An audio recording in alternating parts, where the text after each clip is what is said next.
Kama unaweza kumadhimisha Mungu kwa kinywa chako mwenyewe,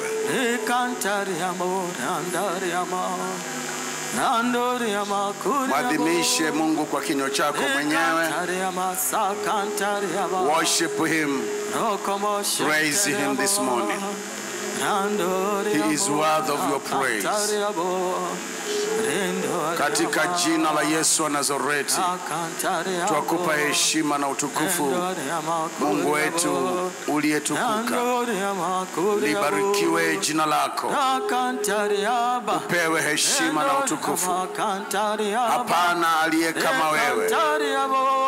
Wewe peke yako ndiye uzima wetu. Wewe peke yako ndiye uzima wetu. Wewe ndiye hekima yetu. Wewe ni ngome yetu. Wewe ni nguvu yetu. Wewe ni kimbilio letu. Twakupa heshima na utukufu asubuhi ya leo. Baba, tawala maisha yetu. Tuongoze katika njia za haki. Twapenda kuishi kwa kukutukuza wewe na kukupendeza. Ni jina la Yesu wa Nazareti. Rebo sakataria rabakosinda. We give you praise and honor. We thank you, Lord. Amen. Asanteni watu wa praise and worship. Mungu awabariki sana. Unaweza basi ukaketi. Mungu Baba wa Bwana wetu Yesu Kristo, naomba mkono wako uwe pamoja nasi. Naomba ukaseme na kila mmoja, na neno tutalokuwa tunalitamka Mungu ulithibitishe kwa sababu ni lako. Likawe na matokeo katika maisha ya kila mmoja wetu. Kukawe na ishara na maajabu kuambatana nalo. Kwa jina la Yesu wa Nazareti. Amen.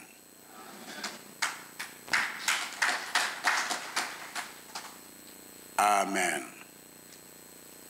Wana wa Mungu, asubuhi ya leo tuna mwendelezo wa somo letu tulioanza wiki iliyopita. Somo linasema the making of great God is man. Ni mpango wa Mungu ya kwamba unapookoka yeye asikufanye kuwa mtu wa kawaida. Hakuna hata mmoja aliyeumbwa na Mungu kwa lengo la kuja kuwa mtu wa chini. Mtu anayetumika kama tambara la deki, mtu wa kudharauliwa, mtu wa kawaida. Hakuna. Kila mmoja Mungu amemuumba awe star, awe nyota, adhihirishe utukufu wa Mungu aliyemuumba. Kwa maana kila mmoja wetu aliumbwa kwa mfano na kwa sura ya Mungu. Mungu alimuumba mtu mwanamume kwa mfano na sura ya Mungu. Mungu akamuumba mtu mwanamke kwa mfano na sura ya Mungu. Akatawale. Kwa sababu kila mmoja aliumbwa akatawale, hakuna aliyeumbwa akatawale wanadamu. Tumeumbwa kwenda kutawala wengine. Huku kwa wanadamu tunapaswa kuongoza, sio kutawala. Unaelewa kabisa kutawala na kuongoza ni vitu viwili tofauti. Labda kusimamia na kutawala ni vitu viwili tofauti. Kwa hiyo Mungu amekusudia kila mmoja wetu atawale. Na kila mmoja wetu ana mwito tofauti. Hatufanani. Kila mmoja wetu ana mwito tofauti, hatufanani, na ndio sababu hata kwa muonekano pia hatufanani. Hata kisaikolojia hatufanani. Achilia mbali kimwili wenyewe hatufanani. hata mkiwa biological twins, madaktari wanatuthibitishia ya kwamba ikipimwa serum, yale majimaji ya kwenye damu yako yakipimwa, una tofauti na huyo pacha wako mnayefanana sana. Kwa hiyo hakuna mfanano wa mwanadamu yeyote aliyekuja duniani na yeyote. You are unique. You are unique and born to win. Born to conquer. To be above and second to none. Unaweza kusema amen. Sema tena amen. Kwa sababu usipoelewa kitu hicho, hutafikia kile ulichokusudiwa na Mungu kuwa. Katika somo letu tunaendelea kuangalia baadhi ya watu watakuwa our case study. Lakini kwa sababu ya muda sitakuwa napeleka as a discourse, as a thesis. Nitaleta kwa namna ya sisi sote tuelewe, lakini nikizingatia muda. Bwana Yesu asifiwe. Hebu sema amen. Wiki iliyopita tuliangalia sana maisha ya Yusufu na baadhi ya watu wachache. Lakini wiki hii tuangalie maisha ya Daniel.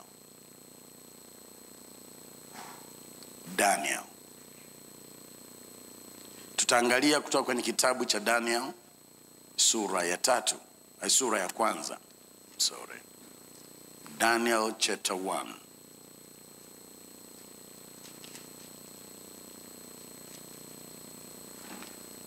Bwana Yesu asifiwe.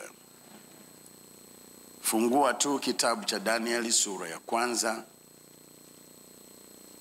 Kitabu hiki kipo kwenye Agano la Kale, lakini wanazuoni wanakubaliana ya kwamba kinaeleza kwa wazi zaidi fundisho la Agano Jipya kuliko kitabu kingine chochote cha Agano la Kale. Hasa kwa habari ya Roho Mtakatifu ndani ya aaminie. Unaielewa sana ukisoma kitabu cha Daniel. Biblia inasema hivi katika sura ya kwanza ya kitabu cha Daniel. Neno la Mungu linasema mstari wa 8. Lakini Danieli aliazimu moyoni mwake ya kuwa hatajitia unajisi kwa chakula cha mfalme. Upate kuelewa, turudi nyuma kidogo. Biblia inasema katika sura ya kwanza, hebu tuanze na mstari wa kwanza. Katika mwaka wa 3 wa kumiliki kwake Yehoyakim, mfalme wa Yuda, Nebukadreza, mfalme wa Babeli, aliitwa pia Nebukadneza, mfalme wa Babeli, alikwenda Yerusalem akauhusuru. Haya ni mambo ya vita. Akauzingira. Bwana akamtia Yehoyakim mfalme wa Yuda katika mkono wake, pamoja na baadhi ya vyombo vya nyumba ya Mungu, naye akavichukua mpaka nchi ya Shinari, mpaka nyumba ya Mungu wake, akaviingiza vyombo katika vyumba vya hazina ya Mungu wake. Kwa sababu Yuda, sehemu ya ufalme wa dola ya Israeli, iligawanyika ikawa sehemu mbili. Israeli makabila 10 kaskazini, na Yuda makabila 2 kusini. Sasa ile Yuda ndiko kulikuwa na Yerusalemu, na mfalme wao aliitwa Yehoyakim wakati ule. Kwa sababu walikuwa wametenda dhambi. Mara nyingi katika unabii tunaona kila walipotenda dhambi waliachwa mikononi mwa dola nyingine, iwe kama namna ya kuwaadhibu, warudi katika msingi. Sasa kipindi kile Nebukadneza akapata nguvu ya kuwa kama fimbo ya kuwapiga Israel ili wamrudie Mungu. Kwa hiyo alikuja akauzingira Yerusalemu na akaushinda, akawatwaa baadhi ya watu waende kwenye nchi yake, nchi ya Shinari kule Babylon. Neno la Mungu linasema mfalme kwa namna hiyo, mstari wa 3, mfalme akamwambia Ashpenazi mkuu wa matowashi wake awalete baadhi ya wana wa Israeli wa uzao wa kifalme na wa uzao wa kiungwana, vijana wasio na mawaa, wazuri wa uso, wajuzi wa hekima, werevu kwa sababu ya maarifa yao, wenye kufahamu elimu, watakaoweza kusimama katika jumba la mfalme. Tena alimwambia awafundishe elimu ya Wakaldayo na lugha yao. Huyo mfalme akawaagizia posho ya chakula cha mfalme na ya divai aliyokunywa, akaagiza walishwe hivyo muda wa miaka 3, ili kwamba hatimaye wasimame mbele ya mfalme. Hawakuwa na elimu tayari, ila walikuwa ni watu wanaweza kufahamu elimu, walioonekana wana akili ya kuweza kufahamu lugha za kigeni, waliokuwa tayari kufundishwa. Kwa hiyo wakachaguliwa, na Daniel alikuwa mmoja wapo, pamoja na wenzake 3, Meshach, Abednego na Mishael. Watu hawa 3 pamoja na Daniel wanakuwa ni watu 4. Walishirikiana, wakasimama kudhihirisha bado imani yao kwa Mungu aitwaye Yehova. Wakiwa ugenini Ukaldayo, Babeli, vijana hawa walipokuwa wamekusudiwa wasimamiwe, wawe wanakula chakula maalum na wawe kwenye masomo kwa miaka 3, sawasawa na vile mihula mingi ya elimu ya chuo kikuu inavyokuwa, walisimamiwa namna hiyo. Wakiwa wanaendelea na elimu yao, wakawa pia na chakula maalum, lakini kile chakula kilikuwa ni chakula kilichokuwa na maana pia ya kiroho. Kilikuwa ni chakula kilichowekwa wakfu kwa mizimu. Chakula siku zote ni kizuri tu kwa mwili, lakini pia chakula kinaweza kikahusika na mambo ya rohoni. Ndio maana meza ya Bwana watu wengine wanaita miracle food, kwa sababu ni chakula ndio, lakini kina maana ya kiroho. Unaweza ukapokea kitu cha rohoni kupitia chakula. Unaweza ukapata kitu kibaya ama kitu kizuri. Sio kwamba kunakuwa na another ingredient added. Maana ya kile chakula kilichopikwa inaweza ikasababisha kitu, na maneno yaliyotamkwa juu ya chakula kile yaweza kusababisha kitu. Kwa hiyo Daniel na wenzake, kwa sababu walikuwa ni waombaji, walitambua ya kwamba chakula kile kinaweza kikawanajisi. Kunajisiwa maana yake roho nyingine kuingia kwenye maisha yako, roho asiyekuwa wa Mungu. Kuchafuka hakukumaanisha kuchafuka kimwili, kulimaanisha kuwa na roho nyingine ya kigeni badala ya roho wa Mungu. Daniel alilinda sana kuhakikisha kwamba hana kuchafuka kwa jinsi ya rohoni wala kuchafuka kwa jinsi ya mwili kwa ajili ya Mungu wake. Biblia inasema wazi, walipokuwa wameandaliwa chakula hicho chini ya maongozi na usimamizi wa Ashpenazi, msimamizi wa mambo haya ya kifalme, Daniel na wenzake waliazimu. Ndipo neno la Mungu linasema, lakini Daniel aliazimu moyoni mwake ya kuwa hatajitia unajisi kwa chakula cha mfalme. Ni kitamu, ni kizuri kwa macho, kinavutia, kina harufu nzuri, kinaandaliwa na wataalamu wa jumba la mfalme. Lakini Daniel akaazimu moyoni mwake hatajitia unajisi kwa chakula cha mfalme. Bwana Yesu asifiwe sana. What does that mean? Maana yake Daniel aliheshimu nafasi alionayo katika ulimwengu wa roho. Kama umeokoka na unafahamu ya kwamba uko duniani for a special mission, serving special purposes of God. Unapaswa, ukielewa ya kwamba uko duniani kwa ajili ya kusudi maalum la Mungu, kutimiliza kusudi la kipekee la Mungu, unapaswa uitambue hiyo nafasi. Uitambue hiyo nafasi. Ujitenge na vitu vinavyoweza kukuharibia. Kuna watu wasiokuwa na ufahamu huo. Ninamwomba Mungu usiwe ni wewe. Mmoja wapo aliitwa Esau. Hakutambua ya kwamba yeye ni mtu anayepaswa baadaye asimamie kusudi la Mungu.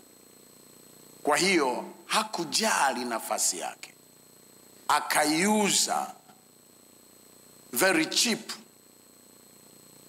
kwa supu tu ya dengu kwa mdogo wake Yakobo. Biblia inasema Mungu alimpenda Yakobo akamchukia Esau. Maana yake ni kwamba alipenda msimamo wa Yakobo. Yakobo pamoja na kuzaliwa wa pili alitamani awe wa kwanza.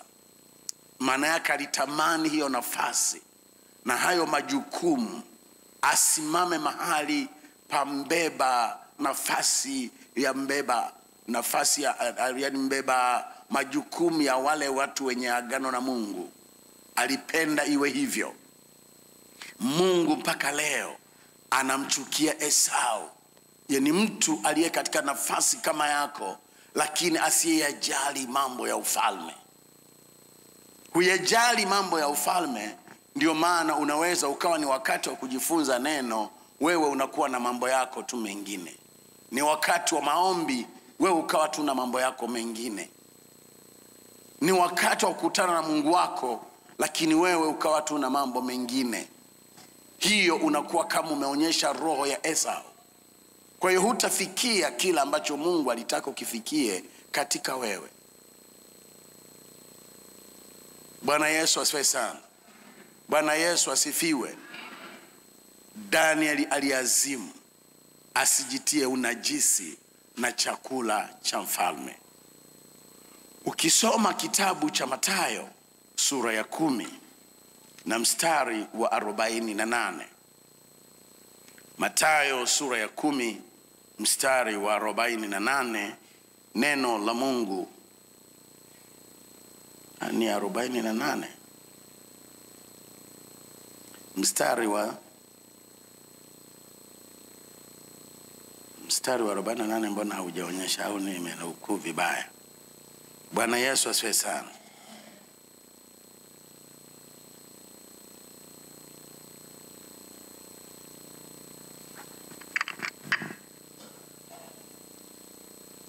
Mathayo uko hapa katika kitabu hichi cha Mathayo sura ya 10. Yes. Tusome Mathayo sura ya 10. Neno la Mungu linasema hivi. Hii habari ninayoizungumza itakuwa nzuri ukisoma kuanzia mstari wa 16 mpaka mwisho.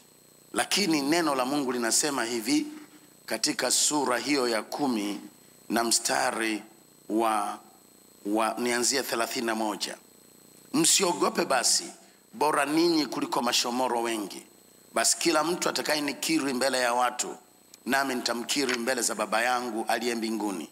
Bali mtu yeyote atakayenikana mbele za watu, nami nitamkana mbele za Baba yangu aliye mbinguni. Msidhani ya kuwa nimekuja kuleta amani duniani. La, sikuja kuleta amani bali upanga. Nalikuja kumfitini mtu na babaye na binti na mamaye na mkwe mtu. Na adui za mtu ni wale wa nyumbani mwake.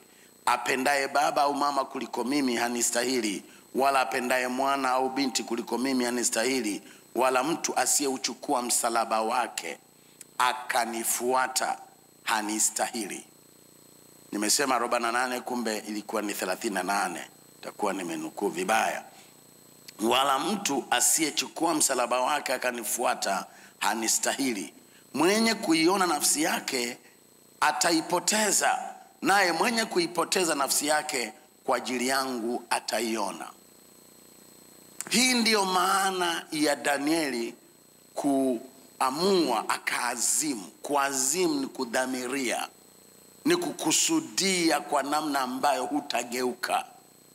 Aliazimu asijinajisi.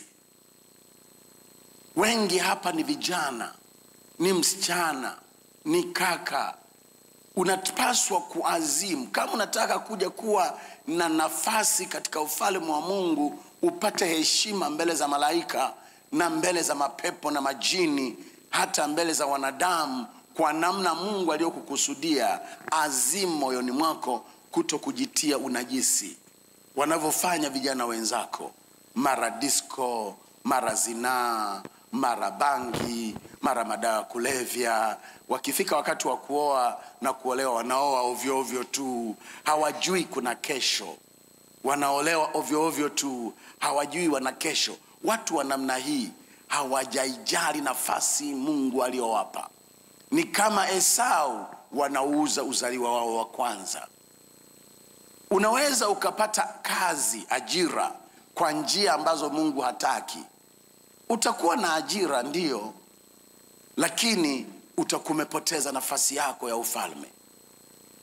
Unaweza ukapata mwanamume kwa njia hizo za ajabu ajabu, ziko nyingi mno, lakini utakumepoteza nafasi yako katika ufalme wa Mungu. Kwa wakati wa kuwa acknowledged, Bwana Yesu akutambulisha na ukutambua mbele za Baba. Haya maneno yanamaanisha nini? Kuitumia mamlaka ya Mungu kwa mambo yanayokuhusu na mambo uliyotumwa kufanya. Yesu Kristo amesema mtaomba lolote kwa Baba kwa jina langu. Sasa jina lake halitafanya kazi kwenye maisha yako kama wewe unaonyesha kumkana kwa sababu tu ya chakula. Unaonyesha kumkana kwa sababu ya chipsi na kuku. Unaonyesha kumkana kwa ajili ya ajira.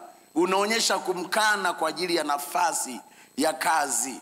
Unaonyesha kumkana kwa sababu wenzako, warika lako, your peers, wasikuone kwamba wewe ni wa mwaka 47. Unataka uonekane unaenda na wakati. Umeokoka, unasema mimi sijaokoka. Tulikuona kwenye kanisa fulani, au naenda tukumuona rafiki yangu fulani. Unaona? Kwa hiyo tunywe bia hapa, sawa kabisa. Kwa hiyo unaendelea kuwa ni mtu ambaye hujaheshimu nafasi ulionayo katika ufalme wa Mungu. Bwana Yesu asifiwe sana. Nataka niwaambie mambo ya wokovu sio mambo ya group. Ni mambo ya binafsi. Kuenda na Mungu ni uamuzi. Lazima uwe na maamuzi moyoni. Sijui kama ulielewa ulipokuwa unaokoka, maana yake ilikuwa ni kuikana dunia. Maana yake ilikuwa ni kujikana mwenyewe pia. Yesu hapa anasema ukiipoteza nafsi yako kwa ajili yake utaipata. Yaani maana yake utakuwa mtu yule ambaye Mungu alitaka uwe. Ndio maana kuipata nafsi yako. Ukijikana utaipoteza nafsi yako mbele za wanadamu, lakini utakuwa umeipata nafsi yako mbele za wanadamu. Na kwa namna hiyo nafasi ulioandaliwa na Mungu itakuwa kwako securely. Hebu sema amen. Unaweza kuchagua kwenye biashara, kufanya biashara za kona, unaikwepa serikali, unafanya magendo, unafanya vile. Unaweza kuonekana kama unafanikiwa siku moja au mbili, lakini sikia, uko duniani uwe baraka. Hata wafanya biashara usitafute kukwepa kodi, ila tafuta kanuni pia za kufanya wasiku overtax, kwa sababu pia wafanyakazi wa serikali baadhi yao ni corrupt. Watu waaminifu ndio wanaowakandamiza. Sasa wewe fatisha kanuni. Wewe tafuta wahasibu wazuri wa kuwekea mahesabu yako vizuri, lakini lipa kodi. Unavyolipa kodi umekuwa baraka kwa taifa. Vyuo vikuu vitaendelea kwenda kufanya kazi zake kwa sababu ulilipa kodi. Hospitali zetu zitafanya kazi yake vizuri kwa sababu wewe umelipa kodi. Barabara zetu zinaendelea kujengwa kwa sababu umelipa kodi. Bwana Yesu asifiwe sana. Usikwepe kodi. kulipa kodi ni kanuni ya kila raia anayeipenda nchi yake. Bwana Yesu asifiwe sana. Bwana Yesu asifiwe. Haleluya. Lakini wewe usifanye pia biashara za magendo. Hizo biashara za magendo ni kuliharibu taifa. Usifanye biashara za madawa kulevya. Madawa kulevya ni kuliharibu taifa. Vijana wako kadha wa kadha ambao wameharibika akili kwa sababu ya madawa ya kulevya na bangi. Sasa wewe usiwe mmoja wapo wa hao wanaosababisha vijana wa nchi wakaharibika, kwa sababu kufanya hivyo pia unamuudhi Mungu. Maana yake hapo umethamini pesa lakini unaipoteza nafsi yako. Ogopa auae nafsi na roho, huyo ni Mungu. Lakini wanadamu hata wakikutisha, hata wakitaka kukuua, wataua mwili tu, hawataua roho. So stand firm, steadfast on what you believe. Simama katika kile unachoamini, na kwa namna hiyo utakuwa umeipata nafsi yako. Elisha alielewa vizuri kanuni hii. Alifahamu Elia alikuwa mtu wa tofauti kati ya wanadamu. Anaweza kuita moto kutoka mbinguni kashuka. Anaweza kulishwa na kunguru. Haijawahi kutokea huko nyuma kwenye historia, lakini kunguru anakuwa on a mission ya kumtunza.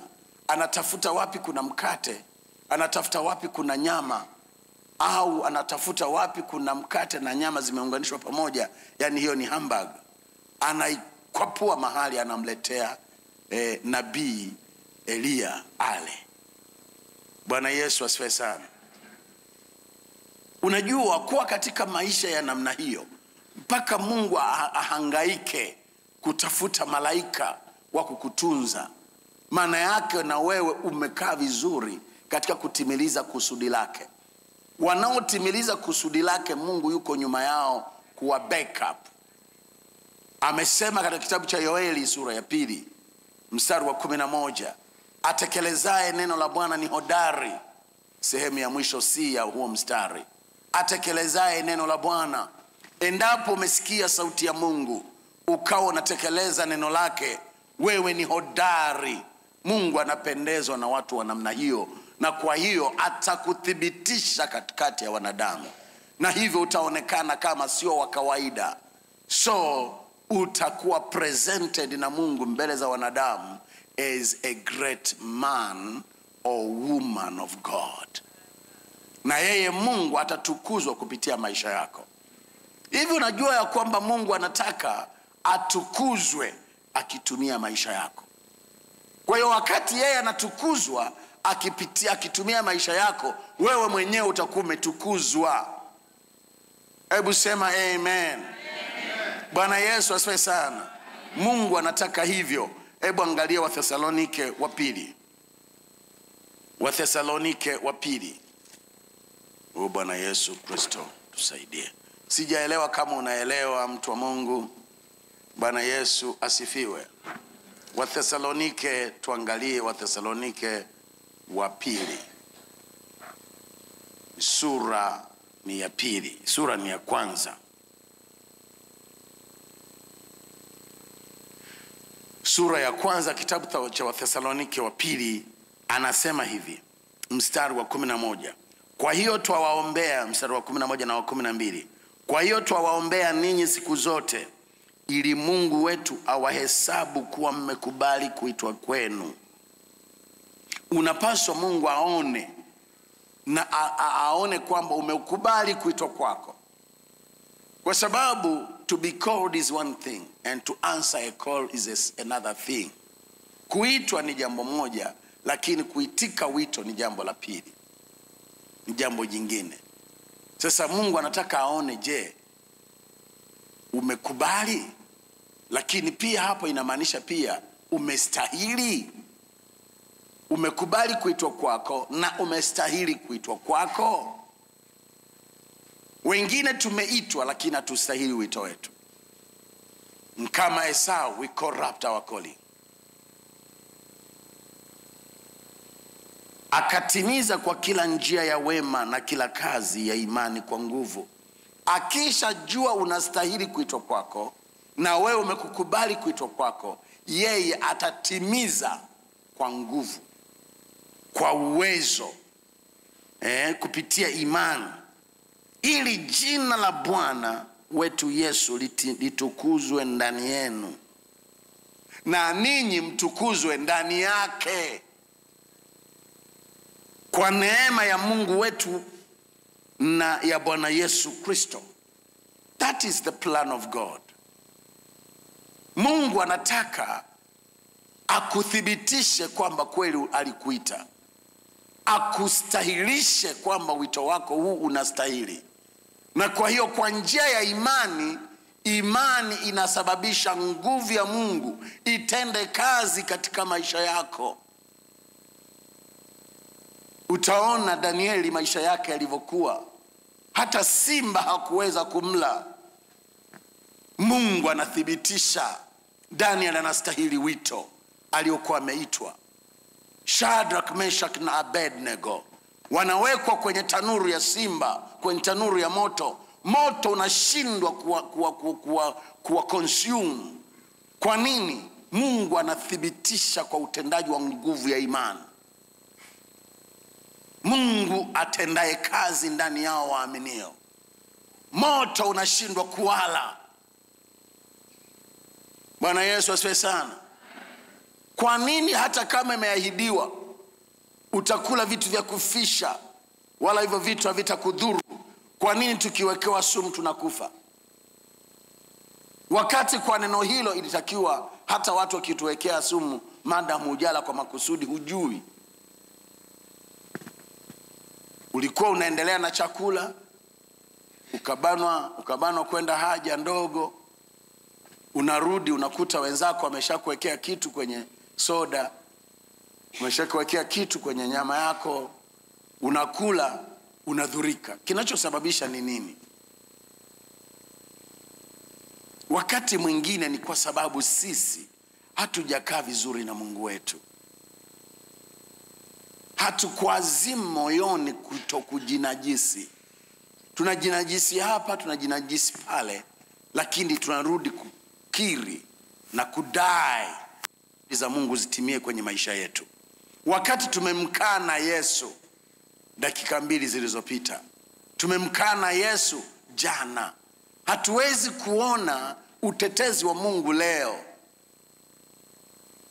Kwa hiyo kama unathibitika kwenye wito ulioitwa, Mungu atahakikisha anatukuzwa kupitia maisha yako, na kwa hiyo na wewe utatukuzwa ndani mwake. Bunga mkono wako, mtu wa Mungu. Bwana Yesu asifiwe sana. So that is the making of great men. Watu ambao kweli wanapotembea duniani wanamwakilisha Mungu aliye hai. Ni watu ambao hata waking'atwa na nyoka, sumu ya nyoka haitakuwa na nguvu juu yao. Hii ina maana hata wakitumiwa uchawi hautafanya kazi maishani mwao.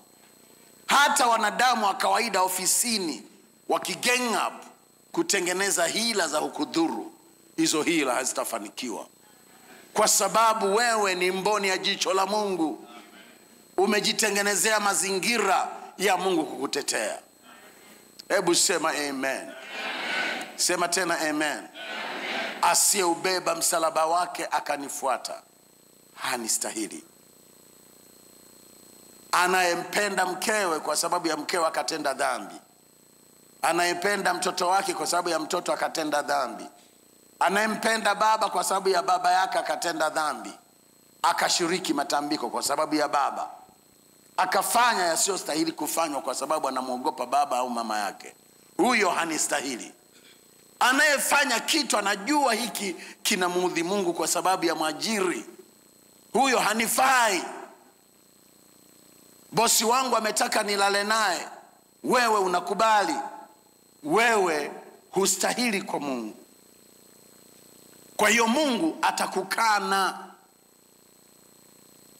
Wenzangu wameniambia biashara zao wanafanikiwa kwa sababu ameenda kwa mganga fulani. Hutoi sadaka ya mtoto Hii ni unapata tu, hamna cha kafara ya mtu. Hata kama hakuna kafara ya mtu, uganga na uchawi ni uganga tu. Hakuna chema kitokacho kwa ibilisi.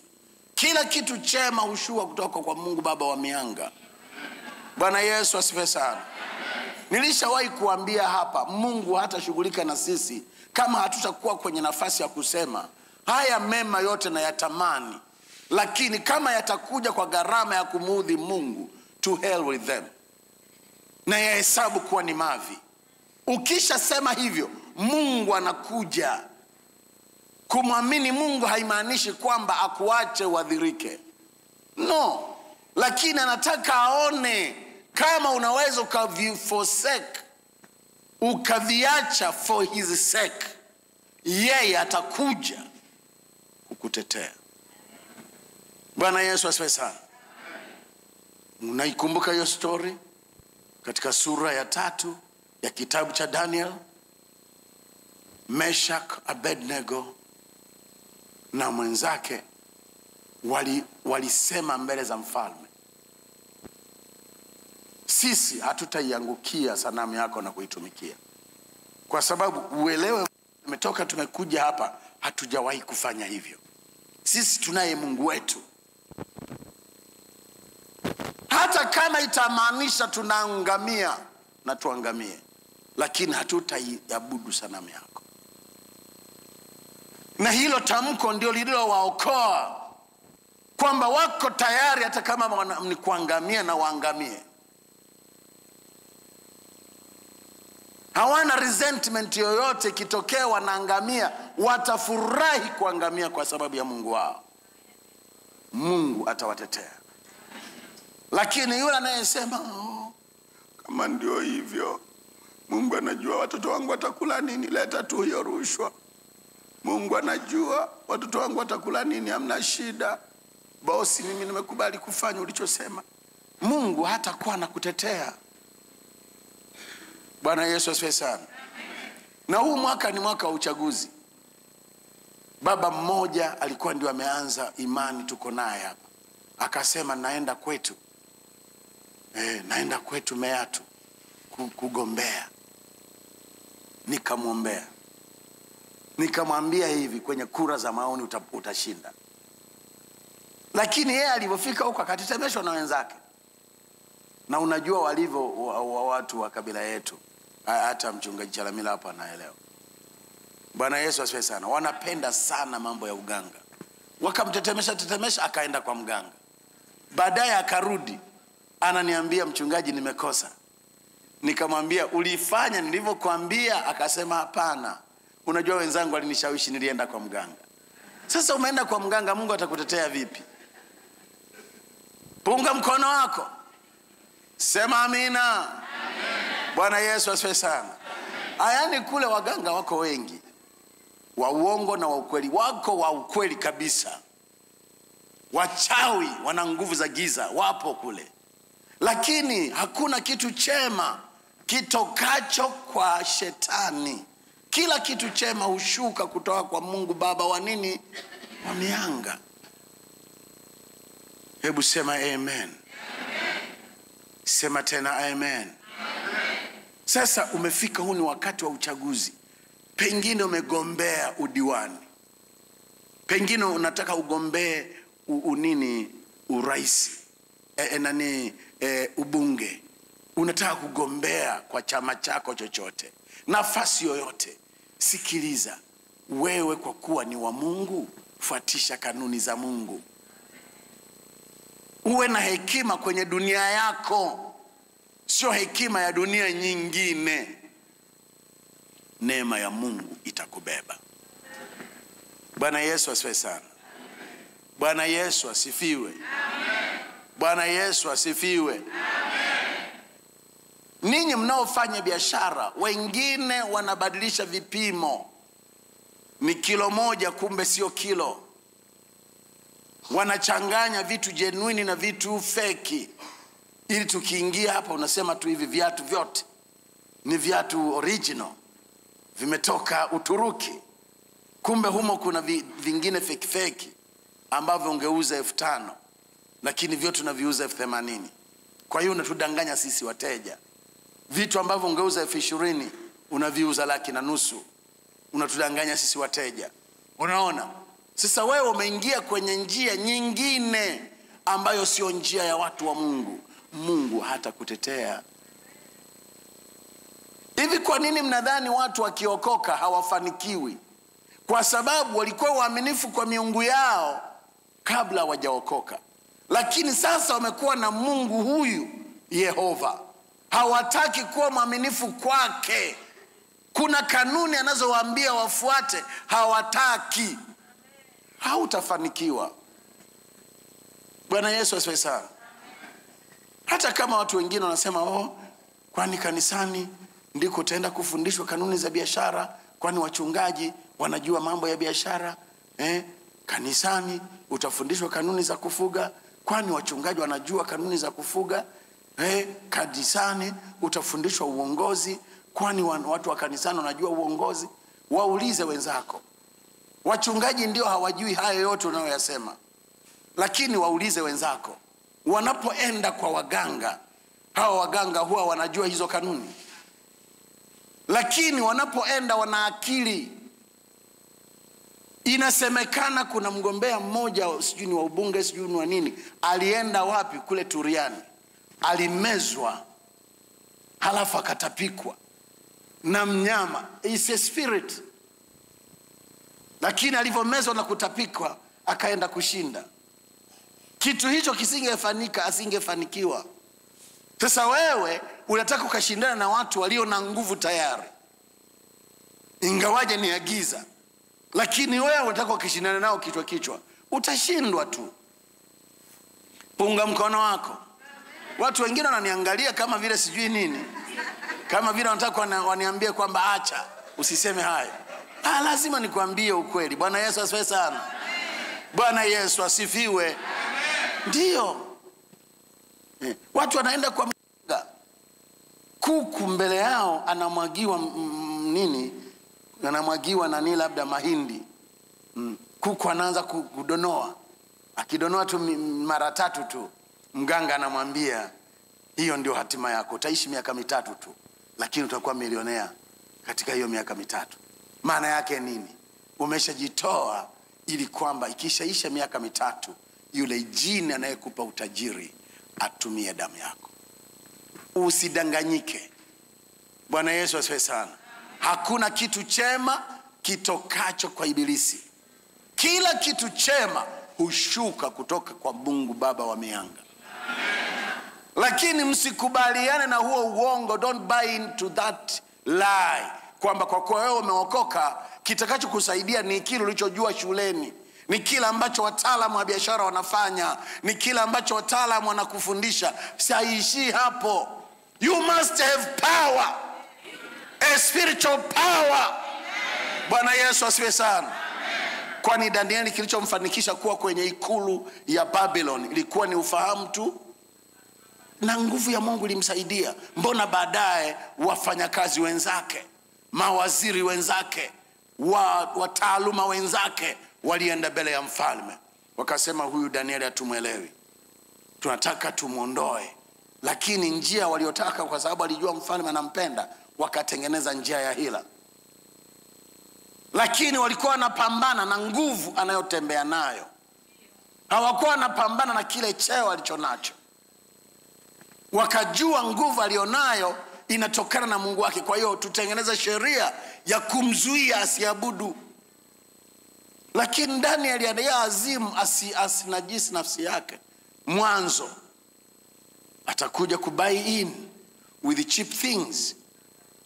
Aliamua kufungua kabisa madirisha ya nyumba yake. Mjue bado naabudu. Akaabudu asubuhi, mchana na jioni. Hivyo ndivyo kanuni ya Wayahudi. Ibada mara 3 kwa Yehova. Bwana Yesu asifiwe sana. Bwana Yesu asifiwe. Amen. Akafanya hivyo. Taarifa ikapelekwa kwa mfalme. Alivyokwenda kutupwa kwenye tanuru ya simba, simba hawakumdhuru. Bwana Yesu asifiwe sana. Kitakachokulinda kwenye kitu ulicho nacho sio cheti chako. Kitakachokulinda ni ushirika wako na Mungu. Mungu akutambulishe akukiri mbele za malaika. You need his power. Lakini ili his power to work on your life, hakikisha na wewe yeye unamkiri kwa kila jambo. Hebu sema amen. Amen. Sema tena amen. Amen. Sema hallelujah. Hallelujah. Sema hallelujah. Hallelujah. Kwa hiyo hivyo ndivyo ninavyosema. Elisha alijua kwamba Elia ni mtu wa Mungu, ni mtu mkubwa. Ninataka neema alionayo. Kwa sababu alijua Elia neema yake ni kubwa na naihitaji. Alipokuwa wamefika mahali panaitwa Gilgal. Kutafsiri kiroho, Gilgal ni mahali pa toba. Usiishie kwamba nimetubu nikaokoka.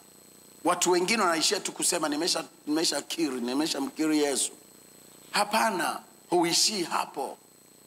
Akatoka Gilgal akaenda Bethel. Bado Elisha anamfuatilia. Amefika Betheli, maana yake ni kanisani. Hata kanisani usiridhike tu na kwamba kanisani tumeelewa umeokoka. Usitosheke na hivyo. Yeye alivyotoka Elia hapo Bethel, alimpeleka Jordan.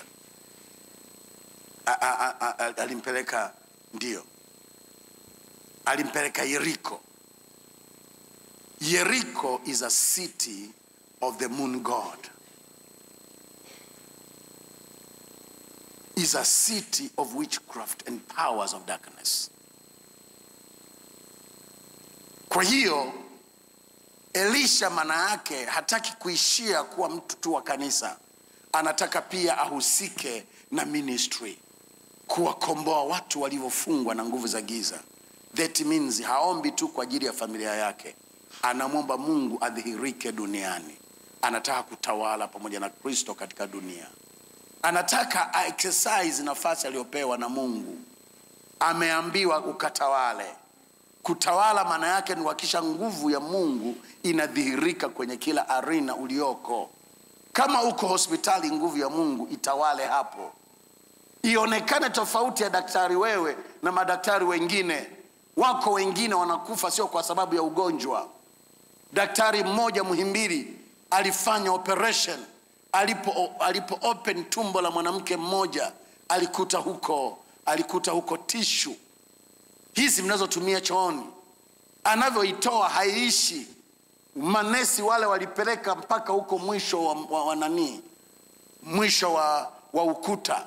Bado akaendelea, haiishi. Tissue iko tumboni. Just ask yourself, iliingiaje tumboni? Na shida kumbe alionayo mtu huyu ni nini? Kwa sababu ameokoka. Kilichofanyika kilichofanyika, yule daktari nilikuwa namjua, hata jina lake sasa hivi nimemsahau. Kwa sababu ni miaka mingi, najua hata Muhimbili atakuwa hayupo. Lakini alikuwa anatoa stories nyingi sana za wateja wake. Alikuwa daktari bingwa wa wanawake. Unaona? Kwa hiyo kuna mambo. Sasa wewe unakuwa ni mtu you have dominion. God is dominion. Unafanya operation, but you have God's dominion. You have spiritual power to overcome those powers of darkness. Lakini hakuishia hapo. Wengine shida yenu mnaishia tu kwamba umeshaona unatumika na Mungu kutoa mapepo. Unaanza kuwa na kiburi, hata umsikilizi tena mchungaji, kwa sababu unaona nimeshamzidi uwezo. Mimi nina nguvu kuliko yeye. Kwanza ameshaanza kuzeeka. Wachungaji lazima watazeeka, tusiwalitangulia kuliko wewe. Bwana Yesu asifiwe sana. Lakini haimaanishi kwamba toka hapo kwenye cheo tuje sisi vijana. Hapana. Hata hapa nilishawahi kusikia sauti kama hiyo. Kwa nini haachiwa vijana? Shachoka. Unaona? Lakini wenzako Musa alivyochoka hawakusema toka hapo. Walimshikilia mikono yake. Bwana Yesu asifiwe sana. Punga mikono yako. Kwa hiyo kama unaona nimechoka, unanitegemeza kwa maombi, unanitegemeza kwa mshiko. Leta pesa. Hivyo tutakuwa kijana zaidi. Bwana Yesu asifiwe sana. Bwana Yesu asifiwe. Hakuna kinachoponya mtu yeyote kama upendo. Mpende tu. Huyo mtu unayedhani amechoka, mpende. Na upendo sio maneno. Mtendee vitu vinavyoonyesha kwamba unampenda. Hallelujah. Hallelujah. Hallelujah. Na jamani, ngoja niibe hapo ka point tumeona kamelekea huko, ngoja niseme. Jamani, kuwa mchungaji sio rahisi. Na kama unajua mchungaji anakuwa baraka kwako, mtie moyo. Na kumtia moyo sio hivi mnavyofanya. Wakati mwingine mnakuwa too much selfish. Kwa sababu mchungaji anaumia moyo. Unavyoamua tu leo unaondoka kanisa hili unaenda kanisa hili. Siku moja mbili umeondoka kanisa hilo umeenda kanisa lingine. It is so painful to the pastor. Na baadhi ya wachungaji niwaambie mmewaua kwa njia hiyo. Sema wengine tuna moyo, Mungu ametusaidia. Lakini usidhani we are not hurting. We are bleeding. Unavyoonyesha huna commitment to us. Wakati sisi we show all our commitment to you. We pray sometimes all night for you. Lakini wewe you are not committed to us. Sometimes we hurt. Kwa sababu huwezi ukawa mchungaji bila kuwa committed na watu wako. Lakini unapokuja kujua they are not committed to you, you feel umesalitiwa kama ya Yuda alivyomsaliti Yesu. Sasa nani mwingine atawaambia? I have to tell you. We are committed to you. Show also your commitment to us. Bwana Yesu asifiwe sana.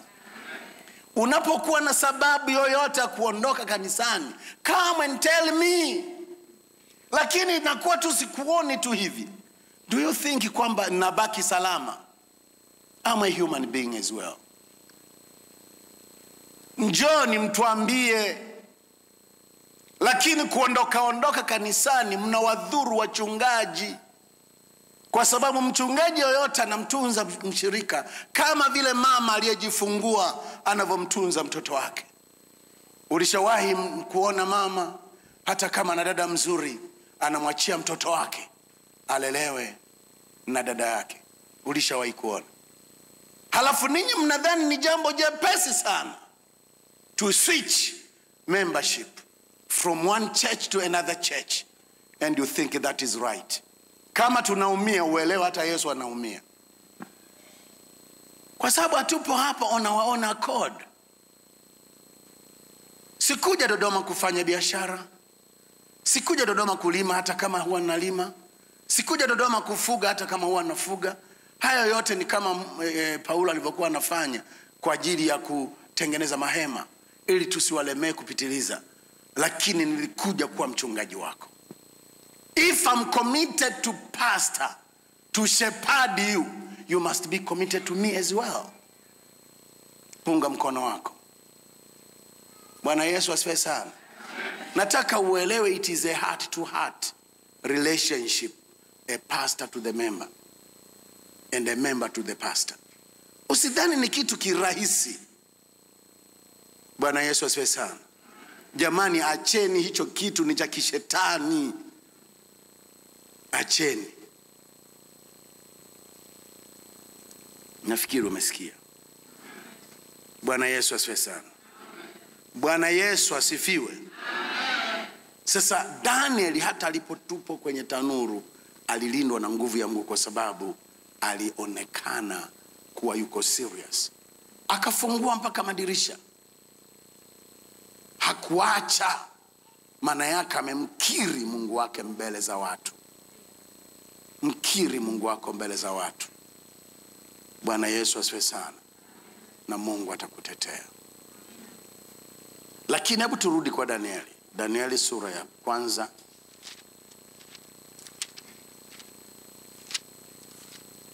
Lengo langu sio kukuumiza hisia zako, please. Ila nataka tu kukuonyesha uelewe. Kwa sababu wengine mnadhani ni mambo mepesi hayo. Nataka niwaambie sio mepesi kiasi hicho. Sura ya 1 kitabu cha Daniel. Sura ya 1 kitabu cha Daniel. Biblia inasema katika mstari wa 17, basi kwa habari za hao vijana 4, Mungu aliwapa maarifa na ujuzi katika elimu na hekima. Sio kwa sababu wamefundishwa, ile commitment walioionyesha kwa Mungu kwamba hawako tayari hata kula chakula cha mfalme. Hawako tayari. Neno la Mungu linasema Mungu aliwapa maarifa na ujuzi katika elimu na hekima. Danieli naye alikuwa na ufahamu katika maono yote na ndoto. Mungu atakudistinct. You will have distinction. You will stand alone amongst the crowd. Atakutofautisha. Utaonekana wa pekee katikati ya kundi kubwa kama wewe umesimama kama alivyofanya Daniel. Wenzake 3 wakapewa ujuzi wa elimu na maarifa yote, na walipopimwa pamoja na vijana wenzao walionekana ni excellent 10 times than them. Daniel yeye akaongezewa na kingine, akawa a prophet of God. Akapewa ujuzi wa maono na ndoto kwa namna ambayo kwa kipindi kile hakuna mtu aliyekuwa kama Daniel. Hiyo ndio naosema to be a great man. Halafu sikia, Daniel aliserve the state house for 3 consecutive mihula ya wakuu. Awamu 3 zote. Awamu ya sijui ya nani, awamu ya nani, na awamu ya 3. Daniel alikuwa ni waziri mkuu. Usidhani ni kwa sababu nyingine. Kulikuwa na uwezesho, kulikuwa na kutegemezwa by the power of God. Lakini kilichomfanya ategemezwe, alijitenga na uovu. Aliazimu kumfurahisha Mungu wake. Punga mkono wako. Sema amen. Sema hallelujah. Bwana Yesu asifiwe sana. Bwana Yesu asifiwe. Tutaishia hapo kwa siku ya leo. You can stand.